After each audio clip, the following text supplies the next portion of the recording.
በጌታ በኢየሱስ ክርስቶስ ስም ባረኳቸው። አሜን። ክብር ለእግዚአብሔር ይሁን። እግዚአብሔርን እጅግ አድርጌ አመሰግናለሁኝ። ሶስት ነገሮችን በተነጻጻሪነት እናያለን። ይሄ የሚሊኒየሙ መጽሐፍ ቅዱስ ብላ ኦርቶዶክስ ያሳተመችው ነው። በ2000 ዓመተ ምህረት እንደ ኢትዮጵያውያን አቆጣጠር በ2000 በፈረንጆቹ 2007 2008 ገደማ ማለት ነው የታተመ ነው። ይሄ ደግሞ በ1947 የታተመ የራሷ የኦርቶዶክስ ቤተክርስቲያን አባ ተክለ ሃይማኖት የሚባሉ ፓትርያርክ በነበሩበት ዘመን የታተመ። በዚህ በሁለቱ መካከል በጣም ከባድ የሆነ ልዩነት አለ። የቃላት ተፋልሶ አለ፣ የሚስጥር መዛባት አለ።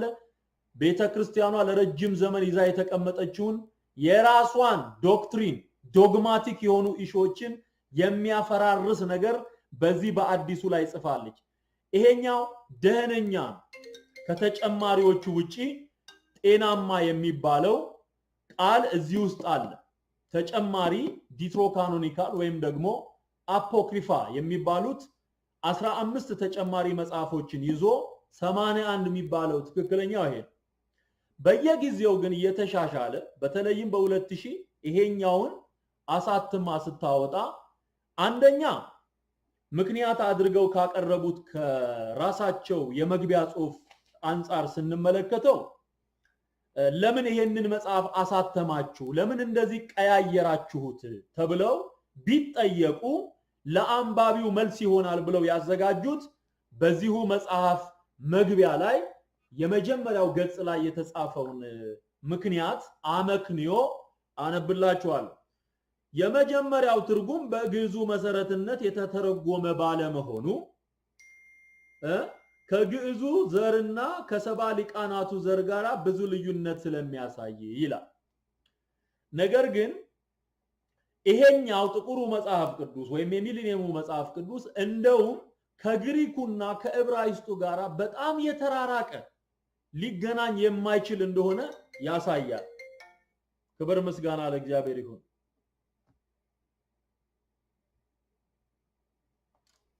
ይሄ የአተረጓጎም ስልት ደግሞ የሚለው ሁለተኛው ምክንያት ነው። የመጀመሪያው ከግዕዙ ጋር ስላልተስማማ የሚል ነው። አዲስ ኪዳን በተለይ የተጻፈው በግሪክ ወይም ደግሞ በጽር ቋንቋ እንደመሆኑ መጠን ተናባቢ ሆኖ እንደ መረጃ የሚቀርበው የግሪክ ቋንቋ ነው እንጂ ግዕዝ አይደለም። ምክንያቱም ግዕዙ ከግሪክኛው ነው ተቀዳሚ የሚባለው። በአባ ሰላማ ፍሬምናጦስ በሚባሉት የመጀመሪያ የኢትዮጵያ ፓትርያርክ የሚባሉት ማንነታቸው ወይም ደግሞ የዘር ሐረጋቸው አርመናዊ እንደሆኑ ይነገራል። ኢትዮጵያዊ አይደሉም። እሳቸው ግዕዝን ተምረው ከግሪኩ ወደ ግዕዝ እንደተረጎሙት በእሳቸው ዘመን ትርጉሙ እንደተጀመረ ይነገራል። ግዕዝ ከግሪክ ነው የተረጎመው ማለት ነው። ስለዚህ ግዕዝ ሁለተኛ የትራንስሌሽን ቋንቋ ነው እንጂ የመጀመሪያ መጽሐፍ ቅዱስ ቋንቋ ተደርጎ ሊጠቀስ አይችልም። አንደኛው እሱ ነው። እንደ መግቢያ ነው ይሄንን የምነግራችሁ።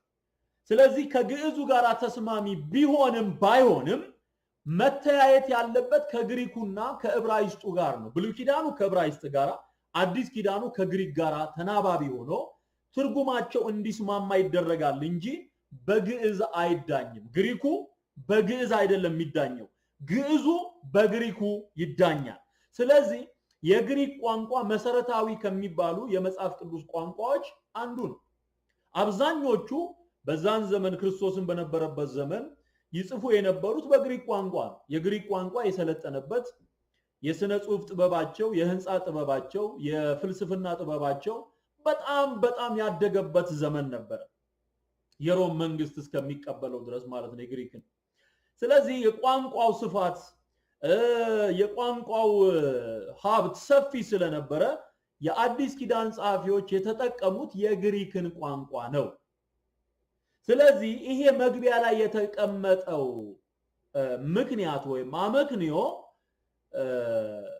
በስህተት የተጀመረ እንደሆነ ስህተት እንደሆነ ግዕዙ ከግሪኩ ጋር ይናበባል እንጂ እንደ መነሻ ጽሁፍ እንደ መነሻ ቋንቋ መጽሐፍ ቅዱስ እንደተጻፈባቸው ኦሪጂናል ቋንቋዎች ግዕዝ ማጣቀሻ ሊሆን አይችልም። አንደኛው እሱ። ሁለተኛው ምክንያታቸው ያተረጓጎሙ ስልትም ከቤተክርስቲያናችን ያተረጓጎም ስልት የራቀ ስለሆነ አብዛኛዎቹ የቤተክርስቲያን ሊቃውንት የቤተክርስቲያናችን መጽሐፍ ቅዱስ ነው ብሎ በሙሉ ለመቀበል ሲቸገሩ ቆይተዋል። ሲቸገሩ የቆዩት እነሱ እንደሚፈልጉት ስላልሄደላቸው ነው ብለው በግልጽ ክህደታቸውን እንደዚህ ባለ አማርኛ አስቀምጠውታል። ግዕዙ ከአማርኛ ጋራ ሲናበብ ስተት የሚገኝበት ከሆነ ቀጥታ የሚከደው ወደ ግሪኩ ነው ወይ ወደ መጀመሪያው ቋንቋ። እዛ ላይ እንደተተረጎመው ተደርጎ ነው መተርጎም ያለበት። ከዚህ በፊት በአንዳንድ ፕሮግራሞች ላይ እንዳነሳሁት አማርኛውን ትርጉም በአባ ሮሜ በሚባሉ ወይም ደግሞ በአባ አብርሃም በሚባል ስም ይታወቃሉ። በእሳቸው የተተረጎመ ከ9000 በላይ ገጾች የነበሩት በእጅ የተተረጎመ መጽሐፍ አለ። ያ ነው ከጊዜ ወደ ጊዜ ህትመት ሲጀመር መጽሐፍ ቅዱስ በተለይም እስከ 13ኛው መቶ ክፍለ ዘመን ድረስ በምዕራፍና በቁጥር አልተከፋፈለም ነበር። ዝም ብሎ ወጥ የሆነ መጽሐፍ ነበር። በ13ኛው መቶ ክፍለ ዘመን ነው በምዕራፍና በቁጥር እንኳን መከፋፈል የተጀመረው ማለት ነው። የመጀመሪያዎቹ መጽሐፍ ቅዱሶች ትክክለኛ ቋንቋቸው የዕብራይስጥና ግሪክ ሆኖ በተለያየ ዘዴ የተጻፉ ለምሳሌ ዘ ዴድ ሲ ስክሮልስ ተብሎ የሚጠሩት በሙት ባህር አካባቢ የተገኙት የመጽሐፍ ጥቅልሎች ለመጽሐፍ ቅዱስ አሁን ላለው ጥራዝ አይነተኛ ምክንያት የሚሆኑ ወይም ደግሞ መረጃ የሆኑ መጽሐፍቶች ናቸው። በተለይም በእንግሊዝ ሀገር የመጽሐፍ ቅዱስ ማህበር ውስጥ የሚገኙ ላይብረሪዎች ውስጥ የሚገኙ ጥንታውያን የሆኑ የመጽሐፍ ቅዱስ ቅጂዎች ለዚህ ምስክር ናቸው። ለግሪክና ለዕብራይስጥ ቋንቋ በእነዚህ በሁለት ቋንቋዎች ኦሪጂናሎቹ እንደተጻፉ የሚያሳዩ መረጃዎች ናቸው። በተለይም በእንግሊዝ የመጽሐፍ ቅዱስ ማህበር ላይብረሪ ውስጥ የሚገኙት ማለት ነው። እንደዚህ ሆኖ ሳለ ከቤተ ክርስቲያናችን ቋንቋ ጋራ ስለማይገናኝ አተረጓጎም ስልቱም ስለማይሄድ ብሎ የእግዚአብሔርን ሕያው ቃል በቤተ ክርስቲያኒቱ የትርጉም ስልት መቃኘት ማለት የተገላቢጦሽ ማለት ነው። የተገላቢጦሽ ማለት ነው።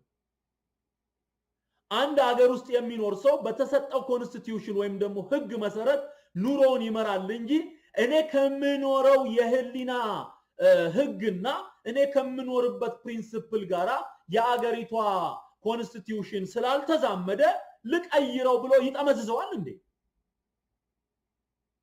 ማንም ተነስቶ በገዛ ቤቴ ማን ያገባዋል ብሎ የኢትዮጵያን እንኳን ኮንስቲቲዩሽን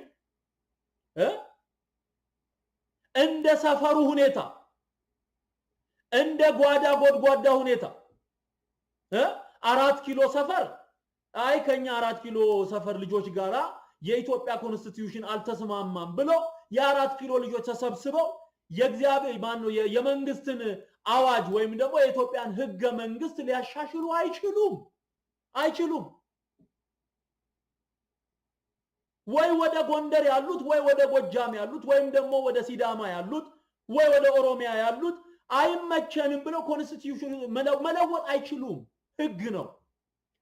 አንዲት ቤተክርስቲያን በእግዚአብሔር ቃል እመራለሁ የምትል ከኔ ጋራ ስላልሄደ መጽሐፍ ቅዱስን ለውጠዋለሁ ማለት ትችላለች ወይ? አትችልም። የተገላቢጦሽ የሚባለው ይሄ ነው። የተገላቢጦሽ። ስለዚህ በዚህ መሰረት የፈለጉትን ሲያደርጉ ቆይተዋል። በተለይም ሰሞኑን በራሳቸው ማለት እዛው ኦርቶዶክስ ቤተ እምነት ውስጥ በሚኖር አንድ የቲዮሎጂ መምህር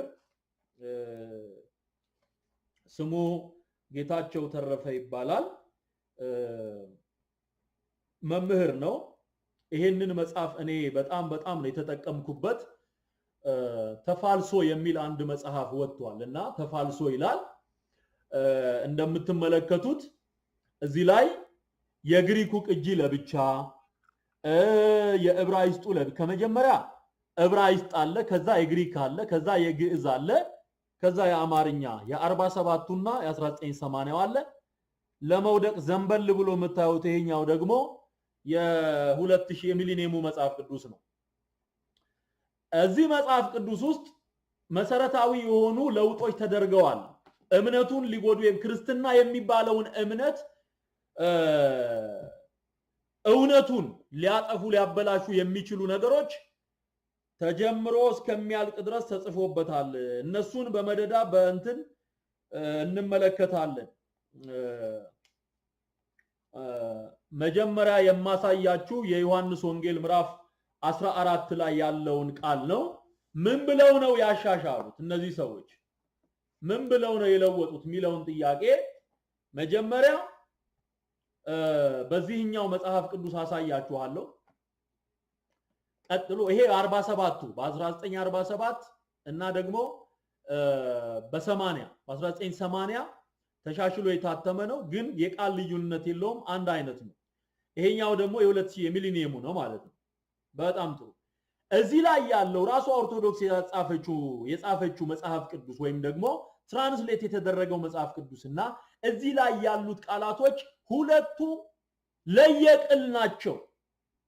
እዚህ ውስጥ ያሉት የአዲስ ኪዳን መጽሐፍት ላይ የተጠቀሱት መጽሐፍ ቅዱሳዊ አገባቦች ተለውጠውና ተዘበራርቀው ከግሪክኛው ቋንቋ ጋር በማይሄድ መንገድ አሻሻልን ብለው አበላሽተው ነው የሰሩት።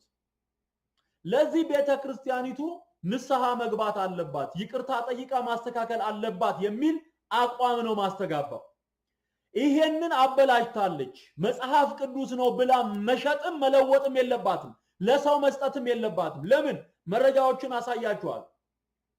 መረጃዎችን እናያለን። መጀመሪያ የምናየው የዮሐንስ ወንጌል ላይ ያለውን ቃል ኢየሱስ ክርስቶስ የተናገረውን ቃል አነብላችኋለሁ። በቅድሚያ በግሪኩ ምን እንደሚል ማነው በግዕዙ ምን እንደሚል እዚሁ ላይ ተጠቅሷል።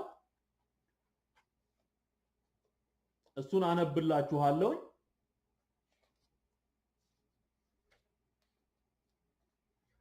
የግዕዙ ትርጉም የሚለው ወይቤሎ ኢየሱስ አነ ውእቱ ፍኖትኒ ወጽድቅ ወሕይወት ወአልቦ ዘይመጽእ ሀበ አብ ዘእንበለ እንተ ሀቤ። ዮሐንስ ወንጌል ምዕራፍ 14 ቁጥር 6 ላይ ያለው ቃል ይሄ ምን የሚለው ቃል ነው? በዚህኛው በትክክለኛው መጽሐፍ ቅዱስ ላይ ትክክለኛ የምለው 66ቱን ነው። ከዚህም ውስጥ ተጨማሪዎቹን መጽሐፍት ባለፈው ብሉይ ኪዳን ላይ ያለውን ስተት አቅርቤ ያለውን ከአባ ተክለ ማርያም ጋር በነበረን ፕሮግራም ማለት ነው።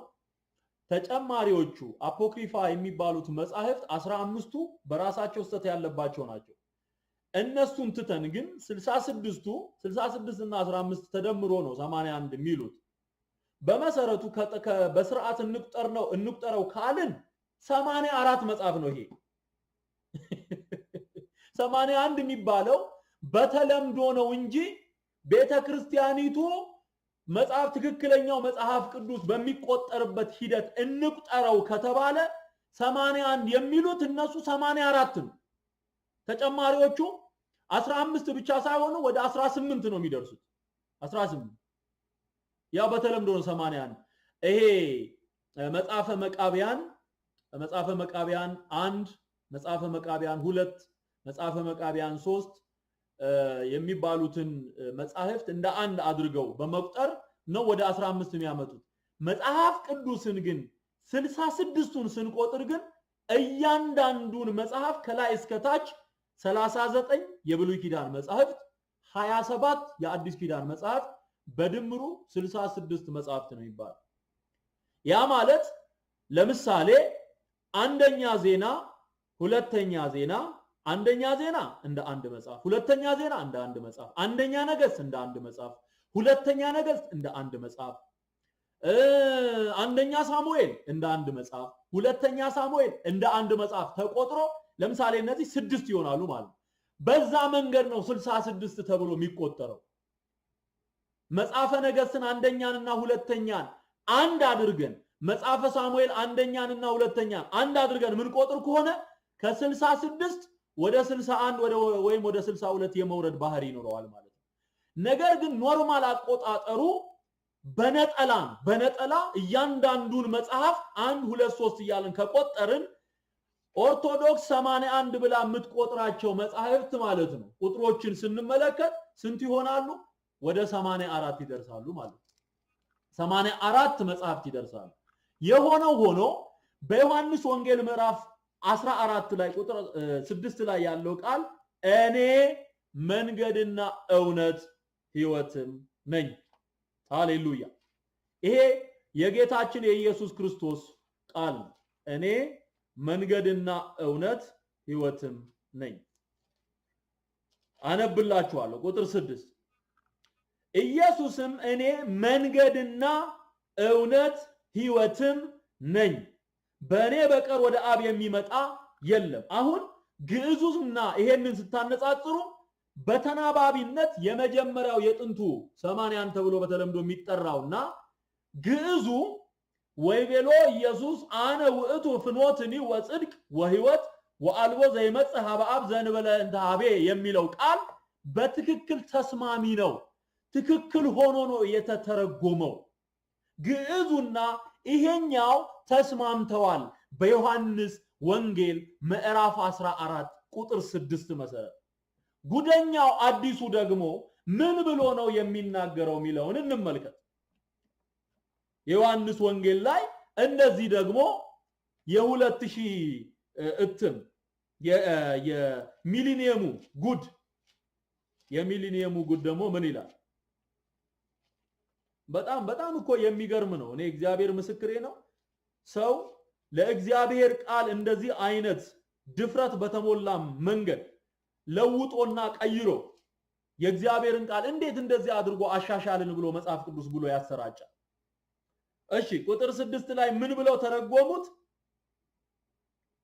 ጌታችን ኢየሱስም እንዲህ አለው፣ የእውነትና የሕይወት መንገድ እኔ ነኝ፣ በእኔ በኩል ካልሆነ በቀር ወደ አብ የሚመጣ የለም።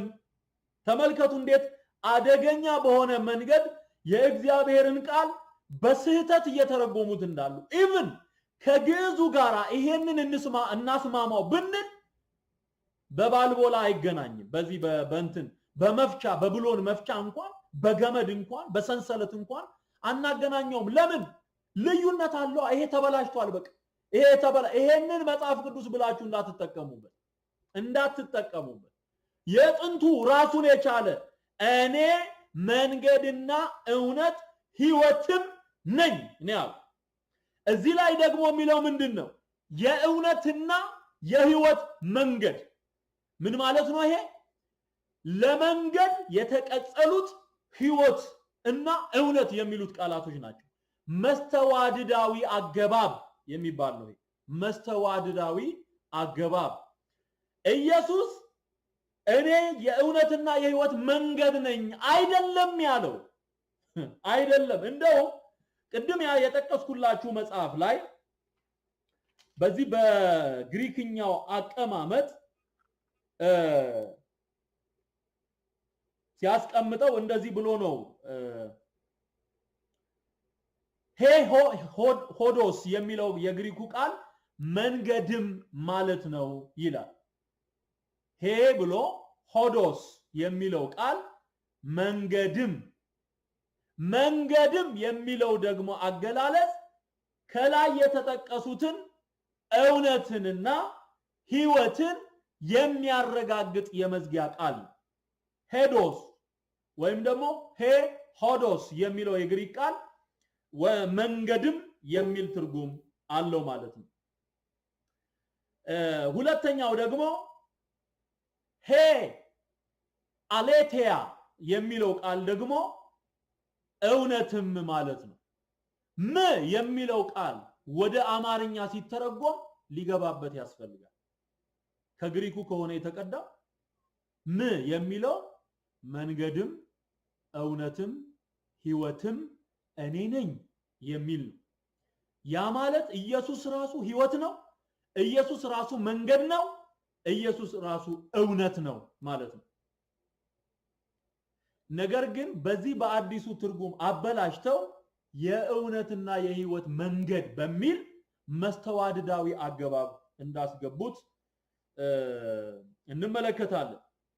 ሄ ዞኤ የሚለውም የግሪክ ቃል ህይወትም የሚለውን አሁን እነዚህ ዞኤ የሚለውን ቃል አሌቴያ የሚለውን ቃል ሆዶስ የሚለውን ቃል ስንመለከት ለየብቻ ም እየገባ የሚተረጎም ቃል ነው። መንገድም እውነትም ህይወትም። ስለዚህ ነው እኔ መንገድ እና እውነት ህይወትም ነኝ ያለው ክርስቶስ። ሶስቱም የክርስቶስ ኢየሱስ ማንነቶች ናቸው። ሌላ መንገድ ኖሮ ሌላ ህይወት ኖሮ ሌላ ወደ ህይወት የሚያስገባ ሌላ ጉዳይ ኖሮ ኢየሱስ ወደዛ የሚያስገባ ነገር ወይም ደግሞ የህይወትና የእውነት መንገድ ብቻ ኢየሱስ መንገድ ብቻ ወደ እውነትና ወደ ህይወት የሚያደርስ መንገድ ብቻ አድርገውታል። በዚህ ትርጉም መሰረት በጥንቱ ትርጉም ግን መንገድም ኢየሱስ ነው፣ ህይወትም ኢየሱስ ነው፣ እውነትም ኢየሱስ ነው። ይሄ በጣም ከባድ ወንጀል ነው ወገኖቼ፣ ከባድ ወንጀል ነው። እንደዚህ ተብሎ ሊተረጎም አይቻልም። ምን ማለት ነው? ሌላ ያዘጋጃችሁት ህይወት አለ እንዴ? ሌላ ለእናንተ ህይወት የሚሰጥ አለ እንዴ? ከሰማይ የወረደ ከሶስቱ አካላት ሁለተኛው ኢየሱስ ክርስቶስ ነው፣ የእግዚአብሔር ልጅ ነው። በእርሱ ህይወት ነበረ ተብሎ የተጻፈለት ለእርሱ ነው። ታዲያ እኔ ነኝ ብሎ የተናገረውን ቃል ኢየሱስ ክርስቶስ የተናገረውን ነገር ቀይራችሁ የእውነትና የህይወት መንገድ ብለው ቀይረው ሲያስገቡ አንባቢዎች ወደፊት የሚነሱ አንባቢዎች ኮንፊውዝድ ነው የሚሆኑት። ኢየሱስ መንገድ ብቻ እንደሆነ ይዙና እውነትና ህይወት ግን ሌላ ቦታ የሚጠብቃቸው እንደሆነ አድርገው ነው የሚስሉ። ስለዚህ የሚመጣው ጄነሬሽን እንደዚህ አይነት ትርጉሞችን እንዳያገኝ ይሄንን እውነት ለትውልዱ ልገልጥ እወዳለሁ። ኢየሱስ ክርስቶስ ህይወት ነው። ኢየሱስ ክርስቶስ መንገድ ነው። ኢየሱስ ክርስቶስ እውነት ነው። ሶስቱም ለክርስቶስ ኢየሱስ የሚገቡ ቃላት ናቸው። ህይወት ማን ነው? ኢየሱስ ነው። መጽሐፍ ቅዱስ ስለ ህይወት ሲናገር የዮሐንስ ወንጌል ምዕራፍ 1 ላይ ራሱ ዮሐንስ ይሄንን ምዕራፍ 14 ላይ አሁን ያየነውን ቃል የከተበልን ዮሐንስ በምዕራፍ 1 ዮሐንስ ምዕራፍ 1 ቁጥር 4 ላይ እንደዚህ ይላል። ከቁጥር 1 ጀምሮ ላንብብ። ስለ ኢየሱስ የጻፈው በመጀመሪያ ቃል ነበረ፣ ቃልም በእግዚአብሔር ዘንድ ነበረ፣ ቃልም እግዚአብሔር ነበረ። ይህ በመጀመሪያው በእግዚአብሔር ዘንድ ነበረ። ሁሉ በእርሱ ሆነ፣ ከሆነው አንዳችስ እንኳ ያለ እርሱ አልሆነም። በእርሱ ህይወት ነበረች፣ ህይወትም የሰው ብርሃን ነበረች። ብርሃንም በጨለማ ይበራል፣ ጨለማም አላሸነፈውም። ህይወት ነው እሱ ራሱ። ህይወት ሆኖ የኖረ ጌታ ነው። ለፍጥረትም ህይወትን የሚሰጠው በመጀመሪያ ቃል የነበረው በእግዚአብሔር ዘንድ የነበረው ራሱ እግዚአብሔር የነበረው ስጋ ሆኖ ሰው ሆኖ የተገለጠው የናዝሬቱ ኢየሱስ ክርስቶስ ነው። እሱ ምንድነው? ህይወት ነው። በዮሐንስ ወንጌል ምዕራፍ 11 ላይ ደግሞ ለአልዓዛር እህቶች ሲናገር እንደምንሰማው እኔ ትንሣኤና ህይወት እኔ ነኝ፣ የሚያምንብኝ ቢሞት እንኳን ሕያው ይሆናል አለ። ዮሐንስ ወንጌል ምዕራፍ 11 ላይ ትንሣኤና ህይወት እኔ ነኝ ነው ያለው ክርስቶስ። ስለዚህ ህይወት ኢየሱስ ነው። በእንደዚህ አይነት የትርጉም ስልት የክርስቶስ ኢየሱስን ህይወትነትና እውነትነት መንገድነት ሰዎች በጥርጣሬ እንዲመለከቱት የሚያደርግ በክርስቶስ ላይ የዘመተ የጠላት አሰራር እንደሆነ አፌን ሞልቼ ነው የምናገረው። ቤተ ክርስቲያኗ የእግዚአብሔርን ቃል እንደዚህ ባለ መንገድ አበላሽታለች። እሱስ አይበላሽም። የእግዚአብሔር ቃል ሕያው ነው፣ ለዘላለም ጸንቶ የሚኖር ነው። ክርስቶስ ኢየሱስ የተናገረው መንገድም እውነትም ህይወትም እኔ ነኝ ብሎ እንጂ የእውነትና ህይወት መንገድ እኔ ነኝ ብሎ አይደለም። መንገድነትን ብቻ ለክርስቶስ ሰጥቶ ህይወትንና እውነትን መቀማት ቤተ ክርስቲያኒቱ በክርስቶስ ላይ ያላትን አቋም የተዛባ አቋም የቆሸሸ አቋም የሚያሳይ ነው። የቆሸሸ አቋም የሚያሳይ ነው። እንዴ ከነ አሪዮስ ታዲያ በምን ተለየች? እዛ ይሄንን መጽሐፍ ቅዱስ ጻፍን ብለው የተቀመጡት ከነ አሪዮስ በምን ተለዩ? ፍጡር ነው ብለው ከካዱት በምን ተለዩ? ሕይወትነቱን የዘላለም ሕይወት መሆኑን ለፍጥረት ሁሉ ሕይወት መሆኑን የማታምን ቤተክርስቲያን ከሆነች ከአርዮስ በምን ተለየች? እኛን ለማውገዝ ከሚነሱ እዛ ውስጥ ያሉትን ደቂቅ አርዮሳውያን እነሱን ነው ለይቶ አበጥሮ ማውጣት የሚያስፈልገው። ይሄንን መጽሐፍ ቅዱስ ብለው የጻፉትን ማለት ነው። ኢየሱስ ሕይወት ነው፣ ኢየሱስ መንገድ ነው፣ ኢየሱስ እውነት ነው። ሃሌሉያ! ይሄ ነው የመጽሐፍ ቅዱስ እውነት። በግሪኩም በግዕዙም እውነቱ በዚህኛው መጽሐፍ ቅዱስ ላይ የተቀመጠው በ66ቱ መጽሐፍ ቅዱስም ላይ የተቀመጠው ኢየሱስም አለ እኔ መንገድና እውነት ሕይወትም ነኝ። መንገድ ነው፣ እውነት ነው፣ ሕይወት ነው። ታዲያ ቤተክርስቲያኒቱ ማስተካከል የለባትም? ማረም የለባትም? ትውልዱን ይቅርታ መጠየቅ የለባትም ወይ? ንባብ የትርጉም መሰረት ነው። ንባብ ይሄ ሊትራሊ የሆነው ትራንስሌሽን የመጽሐፍ ቅዱስ ትርጉም ከቋንቋዎች ወደ ቋንቋ የመተርጎም አካሄድ ደግሞ ለመረዳትና ለማወቅ ደግሞ በመንፈስ ቅዱስ በሚሰጠን ትርጉም ውስጥ ደግሞ መሰረትነት አለው። ንባቡ ዋናው ንባብ ትራንስሌሽኑ ከግሪኩ ጋር ተስማሚ መሆን አለበት። ቀጥታ የሆነ ትርጉም ነው የሚያስፈልገው። ቀጥተኛ የሆነ ትርጉም፣ ምንም ማሻሻያ አያስፈልገውም። ቀጥተኛ እግዚአብሔር የተናገረው እንደተናገረው ሆኖ፣ ኢየሱስ የተናገረው እንደተናገረው ሆኖ። በነገራችን ላይ በመጽሐፍ ቅዱስ ላይ መልአክ የተናገረው አለ፣ ሰዎች የተናገሩት አለ፣ ነቢያት የተናገሩት ማለት ነው። አህያ በሰው አፍ የተናገረችበት ስፍራ አለ። ከእንደገና አህዛብ የነበሩ ነገስታትና ጣዖት አምላኪዎች የተናገሩት አለ። አማኝ የነበሩ ክርስቲያኖች የተናገሩት አለ።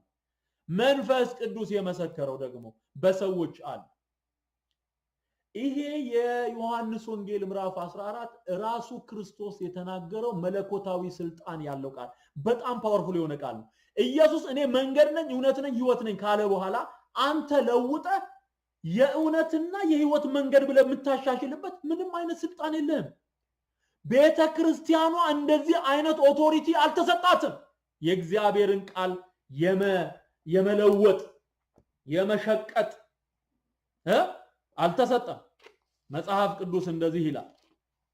እስቲ ቆሮንቶስ ላይ ሄደን እናንብበው። ጳውሎስ የእግዚአብሔርን ቃል እንጠብቃለን እንጂ አንሸቅጥም ነው የሚል። እንጠብቃለን፣ የተጻፈውን እግዚአብሔር የተናገረውን ነገር መጠበቅ እንጂ ማሻሻልና መቀየጥ አያስፈልግም።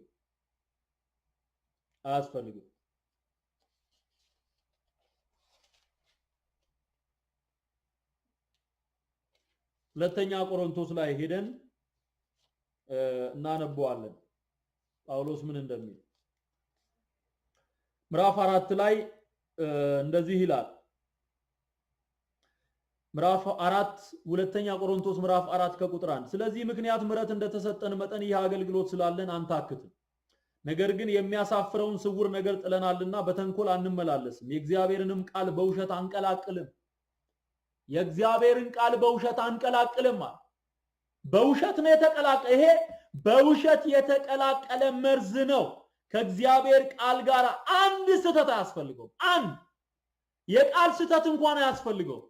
የቃል ስህተት እንኳን ማለት ፊደሎቹ ሲጻፉ የፊደል ስህተት፣ ይሄ እግዚአብሔር ቃል ነው፣ የእግዚአብሔር ቃል ነው። ስለዚህ በውሸት አንቀላቅልም ማለት በሚሊኒየም ቀላቅላለች በውሸት።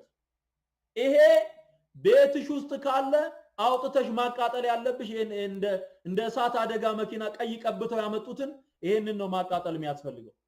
እነ ዳንኤል ክብረት ተሰብስበው የኛን ሲዲ መዝሙር የኔን የዘርፌን የበጋሻውን መዝሙር ከሚያቃጥሉ ይሄን ሰብስበው ቢያቃጥሉ ይሻላቸዋል። ቤተክርስቲያኒቱ ከእሳት ጋር ያላት ግንኙነት አላቆም ያለው የእግዚአብሔርን ቃል ማቃጠል ስለተያያዘች ነው። እውነት የሆነው ለክርስቶስ የተዘመሩ መዝሙሮች፣ ስለ ክርስቶስ የተሰበኩ ስብከቶችን ቁጭ ብለው ቤንዚል እያርከፈከፈ ሲያቃጥል ነበረ ዳንኤል ክብረት። እንደ ጀብዱ በቪዲዮ ተቀርጾ ሲለቀቅ ነበረ። ዛሬ ቤተክርስቲያኒቱ በየስፍራው የምትቃጠለው ካቃጠልከው የክርስቶስ ኢየሱስ ስም የተነሳ ካቃጠልከው የእግዚአብሔር ቃል የተነሳ የቤተክርስቲያኒቱ እንቆቅልሽ የማይፈታው ለእግዚአብሔር ቃል ያላት አክብሮት ስለጠፋ የጥንቶቹ አባቶች በሄዱበት መንገድ አይደለም እየሄዱ ያሉ አፈራርሰውታል ቀላቅለውታል ሸቅጠውታል ስለዚህ አንቀላቅልም አለ እኛ አንቀላቅል እኔ አልቀላቅልም በጌታ በኢየሱስ ስም የመቀላቀል መንፈስ የተወጋ ይሁን አንቀላቅልም ኢየሱስ ነው የሚዘመርለት በቃ ድሮውንም ሳይገባንና ሳናውቀው በልጅነት ልጅ ያለው እንደ ልጅ አስብ ነበር ጎልማሳ ሆኜ ግን የልጅነትን ጠባይ ሽር ያለው አለ ጳውሎስ ልጅ ያለን ለማርያምም ለእግዚአብሔርም የዘመርንበት ጊዜ ነበር አለፈ ያ ጊዜ እግዚአብሔር ህሊናችንን ሲያበራው በእውነት አሁን ሳንቀላቅል ነው የምንዘምረው ሳንቀላቅል ጠባና ረግም አንድ ለማርያም አንድ ለጌታ ዘምሩ እየተባለ የኖርንበት ዘመን አበቃ አለቀ መዝሙርና አምልኮ ለእግዚአብሔር ብቻ አንቀላቅል የእግዚአብሔርን ቃል ከሰዎች ሐሳብ ጋር አቀላቅለው ነው መጽሐፍ ቅዱስ ብለው ያሳተሙት በውሸት አንቀላቅልም ማለት እውነትን በመግለጥ ግን በእግዚአብሔር ፊት ለሰው ህሊና ሁሉ ራሳችንን እናመሰግናለን ለሰው ህሊና በሰዎች ሁሉ ፊት ግን በመትሰሙኝ ሁሉ ፊት የእግዚአብሔርን እውነት በመግለጥ ራሳችንን እናመሰግናለን በቃ አይቀላቀልም እግዚአብሔር ቃል በምን እንደ ይሄ እንትን መሰላቸው ይሄ ገድል በየመቃብር ቤቱ እንደተጻፈው ልክ እንደሱ መሰላቸው እጃቸው ላይ ሲቆይ በቃ እንደ ተክለ ሃይማኖት እንደ አርሴማ ገድል በቃ የተበጣጠሰ ታሪክ አምጥቶ የውሸት ቁልል ቆልሎ ህዝብ ማሳት በዛ እንደለመዱት አሁን በዚህ በእግዚአብሔር ቃል መጡ ማለት ነው በእግዚአብሔር ቃል ይሄ እኮ የጭካኔ መጨረሻ እኮ ይሄ እኮ የድፍረት እኮ መጨረሻ እኮ ነው እግዚአብሔር ምስክሬ ነው ሰው በስጋ የሚስተው በደል አለ የስጋ መታለል አለ የህሊና ኃጢያት አለ ያንደበት ኃጢያት አለ ይሄ አልበቃ ብሎት ሰው የእግዚአብሔርን ቃል እውነተኛውን ቃል ለኔ እንደሚስማማኝ ብሎ ያሻሽላል እንዴ ይሄ ወንጀል አይደለም እናንተ በሃይማኖት ጭምብል ውስጥ ሆናችሁ የምትሰሙ ሰዎች ሃይማኖተኛ የሆናችሁ ሰዎች እናንተ አሁን አይገባችሁ ምን የምናገረው ነገር እናንተ ሲገባችሁ ታብዳላችሁ ሲገባችሁ እኔ ከምጮሆ በላይ ትጮሃላችሁ ትጮሃለሽ አንድ ቀን ይቅርታ እየጠየቁ ያሉ በጣም ብዙ ሰዎች አሉ በውስጥ መስመር እግዚአብሔር ምስክሬ ነው በጣም ነው ስንነቅፍህ የነበረው አንተ እውነት እንዳለ ያወቅኩት የገባኝ አሁን ነው ይያሉ ንስሐ የሚገቡ ሰዎች አሉ ንስሐ ትገቢያለሽ ወደፊት ችግር የለው ሲገባሽ ነው ታዲያ ሰው ካልገባው ይሳደባል ሰው ካልገባው ይነቅፋል እኛ እውነትን ነው የምንገልጠው ወንጌላችን የተከደነ ቢሆን እንኳን የተከደነባቸው ለሚጠፉ ነው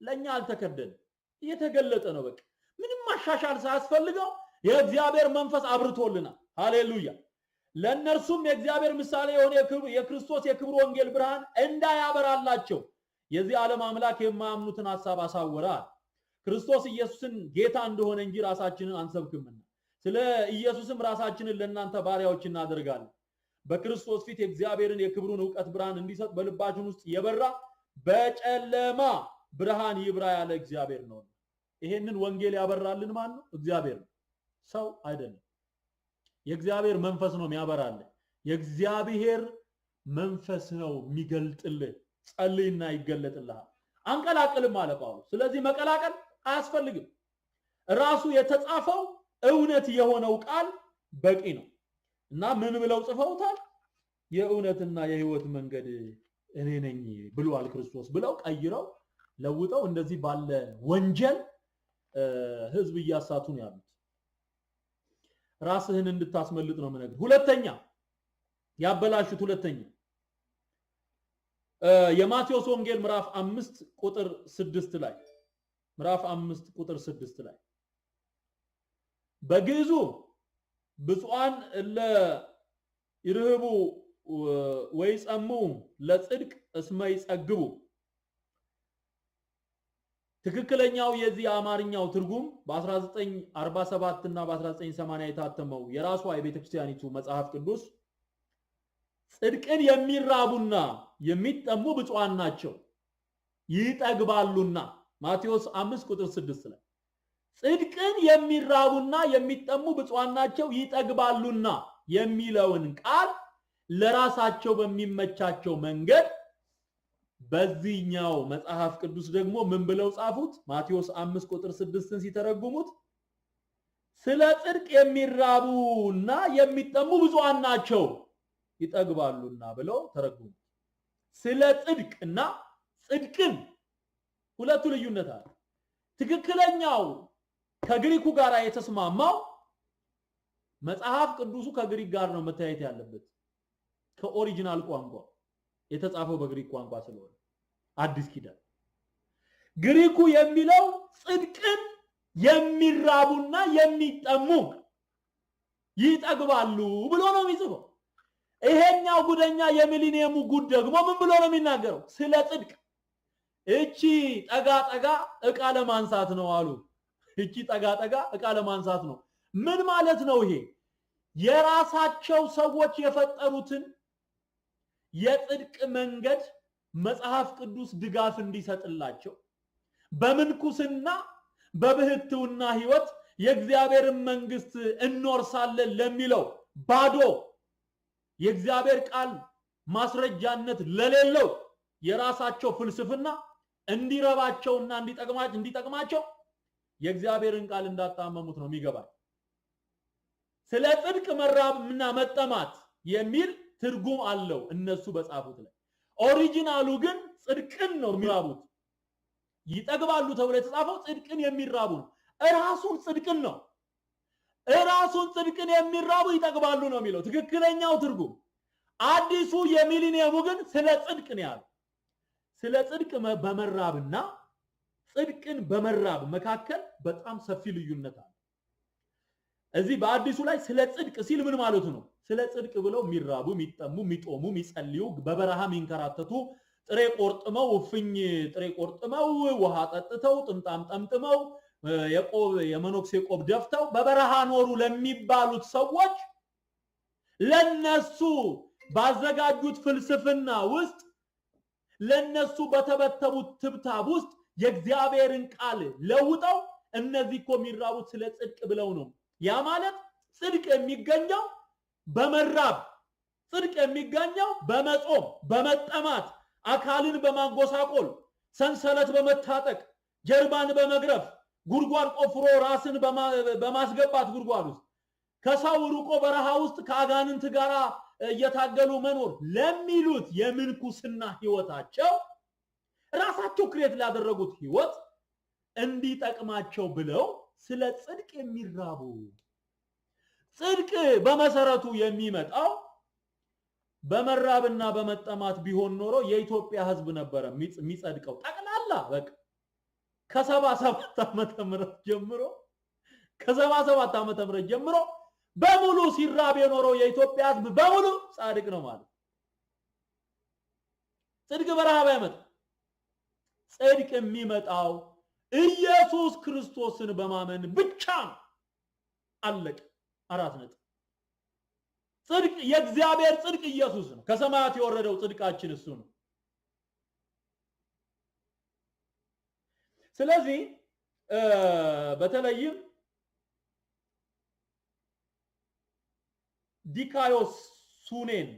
ዲካዮሱኔን የሚለው የግሪክ ቃል ጽድቅን የሚል ትርጉም ነው ያለው። የሚለው ቃል ሲገባ ራሱን ጽድቅን መራብ፣ ራሱን ጽድቅን መጠማት የእግዚአብሔር ቃል እንደሚናገረው ማለት ነው። ራሱ ክርስቶስ ሲያስተምር በማቴዎስ ወንጌል ምዕራፍ 6 ላይ ያለውን እስቲ ማስረጃ ልስጣችሁ። እግዚአብሔር የሚፈልገው ስለ ጽድቅ ብለን እንድንራብ አይደለም፣ ራሱን ጽድቅን እንድንራብ ነው። መጀመሪያ መንግስቱንና አስቀድማችሁ የእግዚአብሔርን መንግስት ጽድቁንም ፈልጉ ይላል። የማቴዎስ ወንጌል ምዕራፍ 6 ቁጥር 33 የማቴዎስ ወንጌል ምዕራፍ 6 ቁጥር 33 ላይ ነገር ግን አስቀድማችሁ የእግዚአብሔርን መንግስት ጽድቁንም ፈልጉ ይህም ሁሉ ይጨመርላችኋል። ጽድቅን እንድንፈልግ እንድንራብ ዳዊት ፊቱን በመፈለግ የእግዚአብሔርን ፊት ባገኘው ጊዜ ደግሞ እንደሚረካ ሲናገር ክብርህን ሳይጠግባለሁ አለ።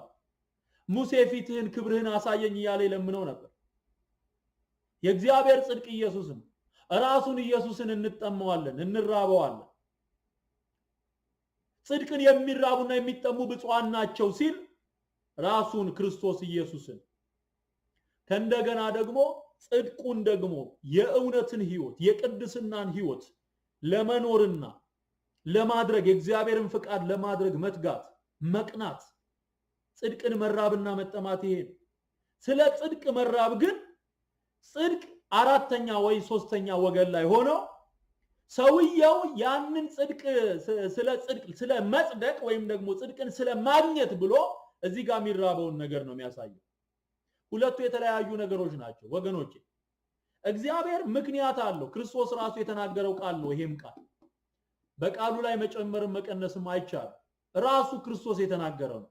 ጽድቅን የሚራቡና የሚጠሙ ብፁዓን ናቸው ይጠግባሉና ነው።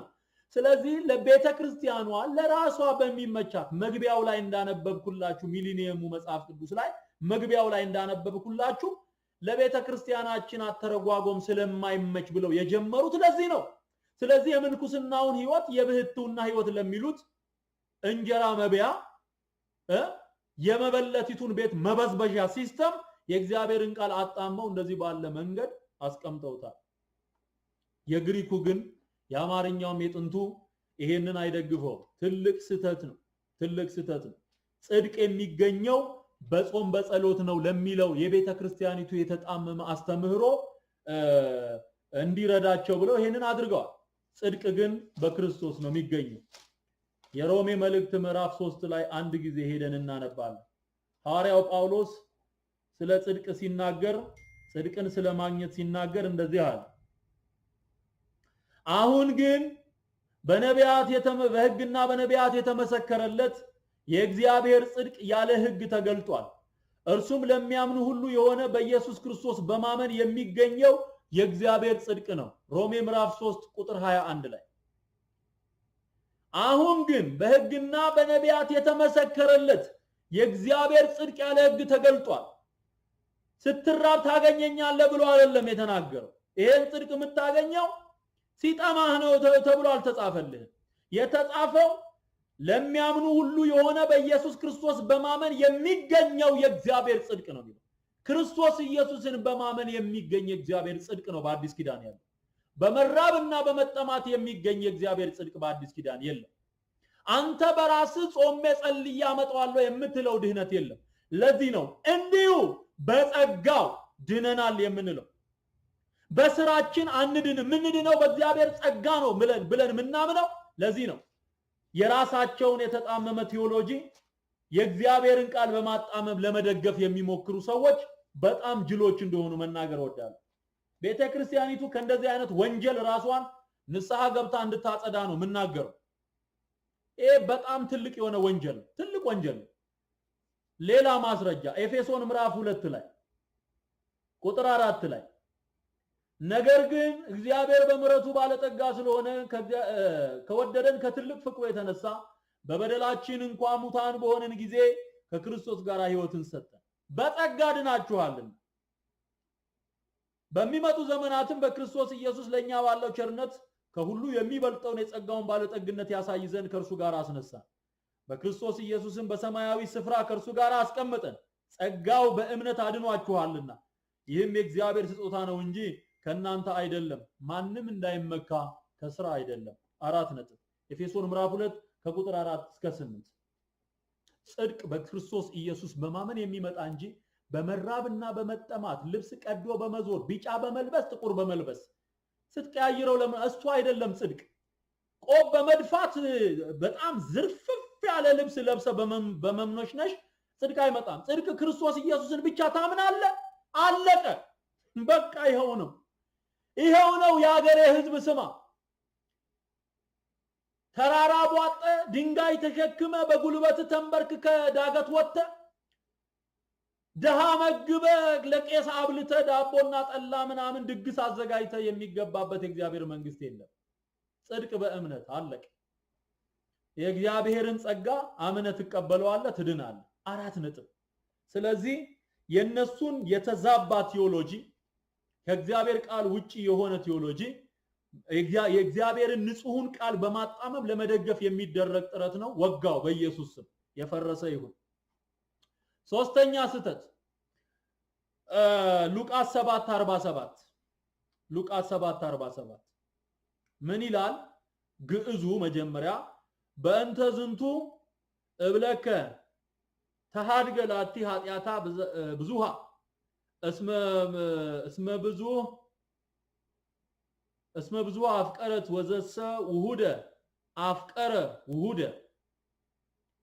ይትህደግሎቱ ትክክለኛው ትርጉሙ የዚህ ስለዚህ ለሃለው እጅግ ወዳለችና ብዙ ያለው ኃጢያቷ ተሰርዮላታል ጥቂት ግን የሚሰረይለት ጥቂት ይወዳል ይሄ በ1947 የታተመው ትክክለኛው መጽሐፍ ቅዱስ ከተጨማሪ ውጪ ማለት ነው በዚህ ውስጥ ያለው በ66ቱ ማለት ይሄ ተጨማሪዎቹን ተዋቸው እሱ ወደፊትም በጣም ብዙ ጥናት ተደርጎበት በነገራችን ላይ ሌሎች እነዚህ አፖክሪፋ የሚባሉ መጽሐፍትን የያዙ ቅጂዎችን አግኝቻለሁ ኪንግ ጄምስ ቨርዥን የሚባለው ከአፖክሪፋ ጋር የታተመ አለ በነገራችን ላይ የካቶሊክ ቤተክርስቲያን የምትቀበለው ወደ 73 ነው 81 አይደለም መቃቢያን ሶስተኛ መቃቢያንን ሌሎችንም እንደዚሁ መጽሐፈ ሄኖክን የመሳሰሉትን አትቀበልም ሌሎችን ግን ተቀበልኩ ይላሉ ግን አይጠቀሙበትም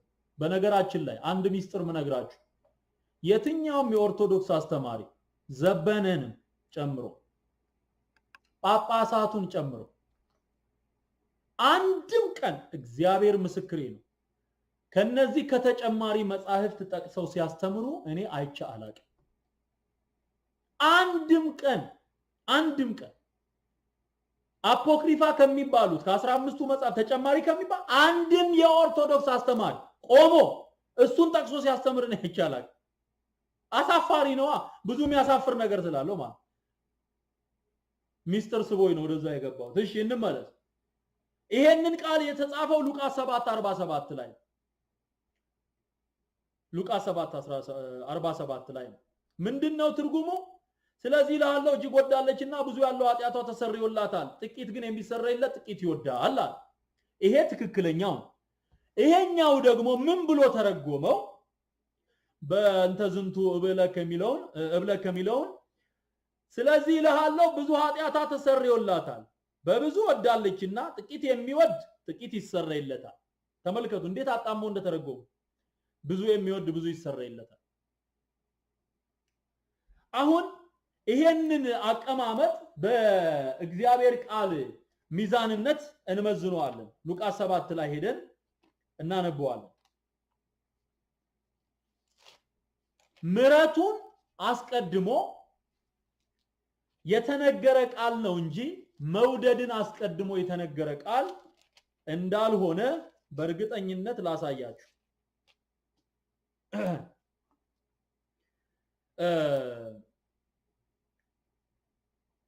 ከፈሪሳውያን አንድ ከርሱ ጋር ይበላ ዘንድ ለመነው በፈሪሳውያን ቤት ገብቶ በማዕድ ተቀመጠ ነው በዚያች ከተማ ኃጢያተኛ የነበረች አንዲት ሴት በፈሪሳዊ ቤት በማዕድ እንደተቀመጠ ባወቀች ጊዜ ሽቱ የሞላበት የአልባስጥሮስ ብልቃጥ አመጣች በስተኋላውም በእግሩ አጠገብ ቆማ እያለቀሰች በእንባዋ እግሩን ታርስ ጀመረች በራስ ጠጉሯም ታብሰው እግሩንም ትስመው ሽቱም ትቀባው ነበረች የጠራው ፈሪሳዊም አይቶ ይህስ ነብይ ቢሆን ይቺ የምትዳስሰው ሴት ማን እንደሆነች እንዴትስ እንደነበረች ባወቀ ነበር ኃጢያተኛ ናትና ብሎ በልቡ አሰበ ኢየሱስም መልሶ ስምዖን ሆይ የምነግር ነገር አለኛል እርሱም መምህር ሆይ ተናገራል ለአንድ አበዳሪ ሁለት ተበዳሪዎች ነበሩት በአንዱ 500 ዲናር ነበረበት በሁለተኛውም 50 የሚከፍሉትም ቢያጡ ለሁለቱም ተወላቸው እንግዲህ ከነርሱ አብልጦ የሚወደው ማንኛው ነው ስምዖንም መልሶ ብዙ የተወለት ይመስለኛል አለ እርሱም በእውነት ፈረድካል ወደ ሴቲቱም ዘወር ብሎ ስምዖንን እንዲህ አለ ይችን ሴት ታያለህ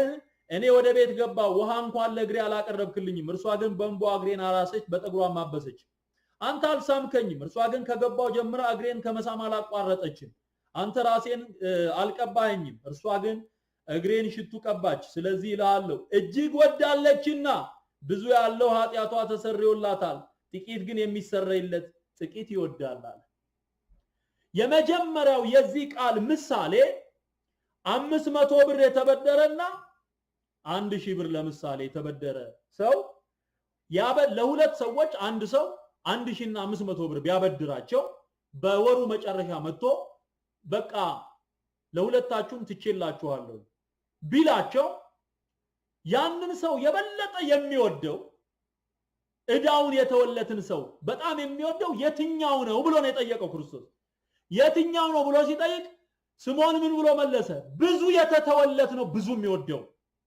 በዚህ አግባብ መሰረት ሁኔታው የሚያስረዳው ስለምንድነው ስንል ብዙ ኃጢያት ስለተሰረየለት አብዝቶ የሚወድን ሰውና ጥቂት ስለተተወለት ጥቂት የሚወድን ሰው የሚያሳይ ነው አካሄዱ ምህረት ይቀድማል መውደድ ይከተላል ምህረት ይቀድማል መውደድ ይከተላል እኔ አስቀድሜ ወድጃችኋለሁ እንጂ እናንተ አልወደዳችሁኝም አለ ክርስቶስ ፍቅርንም ያወቅነው እግዚአብሔር አስቀድሞ እኛን ስለወደደን ነው እግዚአብሔርን መውደድ የሚባል በፍጥረት ውስጥ አልነበረም አርቲፊሻል ነበረ ክርስቶስ ተገልጦ ነው ፍቅሩን በመስቀል ላይ ሲገልጠው እግዚአብሔርን መውደድ የምንችልበትን አቅም ያገኘ ነው ከዛ በኋላ አስቀድመን እኛ አይደለም ይወደድን እሱ አስቀድሞ ወደደን ኃጢያታችንን ሁሉ በደሙ አጠበልን ስለዚህ ብዙ ኃጢያቱ የተሰረየለት ሰው ኢየሱስን እጅግ አድርጎ ይወደዋል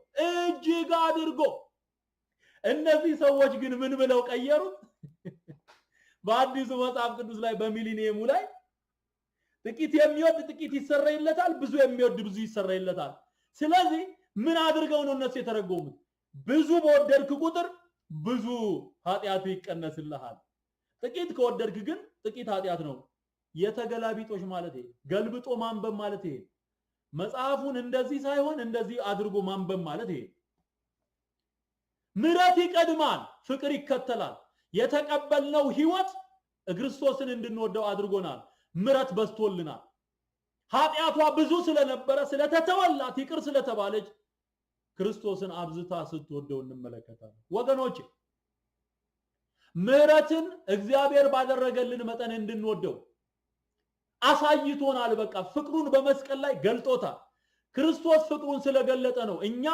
እግዚአብሔር ለኛ ያለውን ፍቅር እንዴት እንደሆነ ያወቅነው ልጁን ሲሰጠን በዛ ፍቅር ነው አሁን እግዚአብሔርን እንድንወደው የተነገረን ሁለት ህጎች አሉ አለ ህግ ሁሉ በአንድ ህግ ይጠቀለላል ፍቅር በሚለው ህግ ነገር ግን ሲተነተኑ ፍቅረ ቢስ ወይም ደግሞ የወንድማማች ፍቅርና እግዚአብሔርን መውደድ መጀመሪያ አምላክህን በፍጹም ልብ በፍጹም ኃይል በፍጹም ነፍስ ውደድ ተብሎ የተጻፈውና ደግሞ ወንድምህን እንደራስ አድርገው ውደድ የሚለው ፍቅር ነው አሁን ህግን በሙሉ የሚጠቀልለው ፍቅር የሚለው ቃል ነገር ግን በሁለቱ በእነዚህ ህግ ተንጠልጥሏል ህግ ፍቅር ወንድምን በመውደድ እህትን በመውደድ ፍቅርና እግዚአብሔርን በመውደድ ፍቅር ነው ህጎች ሁሉ የተንጠለጠሉት ስለዚህ እኛ እግዚአብሔርን የምንወደው በደላችንን ኃጢያታችንን በክርስቶስ ኢየሱስ ስላራቀን ክርስቶስን የምንወደው ብዙ ምህረት ስለተቀበልን እንደዚህ አድርገው ተርጉመውታል ወይም ደግሞ አበላሽተውታል የእግዚአብሔርን ቃል በተለይም የግሪኩ ቃል ስለዚህ የተሰጠውን ትንታኔ ለማንበብ ወዳለሁኝ የሥነ ጽሑፍ ንባብና አገባቡ በሉቃስ 7:47 ላይ ያለው ብዙ የሚወድም ብዙ ይሰረይለታል የሚለው ትክክል እንዳልሆነ ሲያሳይ ኤጋፔሴን አፌታይ እና አጋፓ የሚሉት ቃላት ግሪክኛው ከተነገሩበት አገባብ ፈጽሞ በተለየ ሁኔታ የተተረጎሙ ናቸው ይላል ከግሪኩ ጋር አይስማማም ነው የሚለው ጥናት ያደረገው ወንድማችን ሲጽፍልን እሺ ሆቲ የሚለው ቃል ምክንያቱም ማለት ነው ስለዚህ ብዙ የወደደችበት ምክንያት ብዙ ይቅር ስለተባለች እንደሆነ ያስረዳል ሆቲ የሚለው የግሪኩ ቃል ምክንያቱም ስለዚህ ተብሎ ነው የሚተረጎመው አሁን እዚህ ላይ በትክክለኛው በአማርኛው ትርጉም በ1947 ላይ ስለዚህ እንዲሁ ስለዚህ ላለው እጅግ ወዳለችና ብዙ ያለው ኃጢያቷ ተሰርዮላታል ጥቂት ግን የሚሰረይለት ጥቂት ይወዳል። ስለዚህ ሆቲ የሚለው ምክንያቱም የምትወድበት ምክንያት ብዙ ኃጢያቷ ስለተሰረይላት ነው የሚል። እሺ አፌታይ የሚለው ቃል አገባቡ ግስ ያሁን ጊዜ ሶስተኛ መደብ እንደሆነ ይናገራል። ትርጉሙ ይቅርታ ያገኘ ወይም ይቅር የተባለ ማለት ነው። ኦሊጎን የሚለው ቃል ቅጽል ደረጃን አመልካች ነው። ጥቂት ማለት ነው። የይቅርታውን ደረጃ የሚያመለክት ቃል ነው። በዚህ መሰረት ትክክለኛው የግሪኩ ቃል የሚስማማው ከ1917ቱ ትርጉም ጋር ነው ማለት ነው።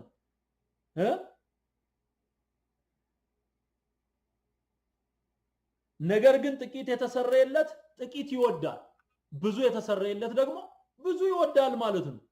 ይሄንን አካሄድ አዛብቶ ብዙ የወደደ ብዙ ይሰረይለታል፣ ጥቂት የወደደ ጥቂት ይሰረይለታል ብሎ ማለት ግን ይሄ በጣም ትልቅ ስህተት ነው።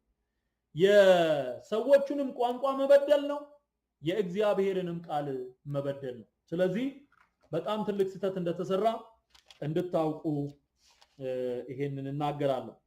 ለመጨረሻ የምናነሳው ረጅም ስለሆነ ምንድነው ማደርገው እንድታነቧቸው የተቀየሩትን ቦታዎች ሁለት መጽሐፍ ቅዱስ ይዛችሁ እንድታነጻጽሩት ጥቅሶቹን በዝርዝር እነግራችኋለሁ። እናንተ ሄዳችሁ ቤታችሁ ታመሳክራላችሁ። መጽሐፍ ቅዱስ ላይ እያያችሁ እውነቱንና ሐሰቱን ትለያላችሁ ማለት ነው። አሁን ለማብራራት የመጨረሻውን የመረጥኩትን ክፍል ላንብብላችሁ። የሉቃስ ወንጌል ምዕራፍ 11 ቁጥር 13 የሉቃስ ወንጌል ምዕራፍ 11 ቁጥር 13 ላይ በሚሊኒየሙ አዲስ ትርጉምና በ1947ቱ ያለውን ልዩነት አቀርብላችኋለሁ። መጀመሪያ በግዕዝ ላንብብላችሁ። ወሶባ አንትሙ እንዘ እኩያን አንትሙ ተአምሩ ሰናየ ሀብተ ውሂበ ለውሉድክሙ እፎ ፈድፋደ አቡክሙ ዘበሰማያት ይሁብ ሰናየ ሀብተ መንፈስ ቅዱስ ለእለ ይስእልዎ የሚል አለ።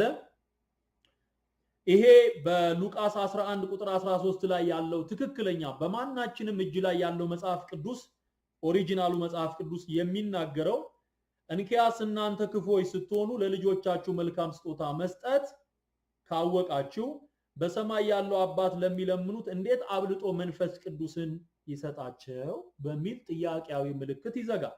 ይሄ ትክክለኛው። አንድ አባት አሳ ቢለምነው ልጁ እባብ አንስቶ ሊሰጥ አይችልም። እንቁላል ቢለምነው ጊንጥ አንስቶ ሊሰጠው አይችልም። ዳቦ ቢለምነው ድንጋይ አይሰጠውም። እናንተ ክፉዎች ስትሆኑ ለልጆቻችሁ ይሄን ያህል መልካም ነገር ማድረግን ካወቃችሁ የሰማይ አባታችሁ ደግሞ አለ በተነጻጻሪነት የቀረበው መንፈስ ቅዱስ ነው፣ መንፈስ ቅዱስን ይሰጣችኋል ብሎ አረጋገጠልን ክርስቶስ። እንዴት አይሰጥም መንፈስ ቅዱስን አለ? ሁለት ትልልቅ ስጦታዎችን ሰጥቶናል እግዚአብሔር አብ። ልጁን ኢየሱስ ክርስቶስንና መንፈስ ቅዱስን እንደሰጠን የሚያሳይ ቃል። አንኳኩ ይከፈትላችኋል የሚለው በማንኳኳት በጸሎት መንፈስ ቅዱስን መቀበል እንደምንችል የሚያስረዳ ቃል። በዚህ እውነተኛ ቃል ላይ ግን አሻሻልን ብለው ባሳተሙት የሚሊኒየሙ መጽሐፍ ቅዱስ ላይ ደግሞ ምን ብለው አስገቡት? በሚያሳዝን ሁኔታ እናንተ ክፉዎች ስትሆኑ ለልጆቻችሁ መልካም ስጦታን መስጠት የምታውቁ ከሆነ የሰማይ አባታችሁማ ለሚለምኑት መልካሙን ሀብተ መንፈስ ቅዱስ እንዴት አብዝቶ ይሰጣቸው ይሆን ብለው ተረጎሙት። መንፈስ ቅዱስ ላይ ሀብተ መንፈስ ቅዱስ ብለው ጨመሩበት ማለት። ሀብተ መንፈስ ቅዱስና መንፈስ ቅዱስ ሁለቱ የተለያዩ ቃላቶች ናቸው። መንፈስ ቅዱስ ራሱ ነው። ከሶስቱ አካላት አንዱ አብ ወልድ መንፈስ ቅዱስ ብለን ስንጠራ ከስላሴ አካላት አንዱ ራሱ አምላክ የራሱ የሆነ የሥራ ድርሻ ያለው በስልጣን በመግዛት በመለኮት ትክክል የሆነ ከአብና ከወልድ ጋር ለዘላለም የኖረ እርሱ ተብሎ እየተጠራ ፐርሰናሊቲ ያለው የራሱ የሆነ ፐርሰናሊቲ ያለው የራሱ የሆነ ባህሪ ያለው ከሶስቱ አካላት አንዱ መንፈስ ቅዱስ ነው።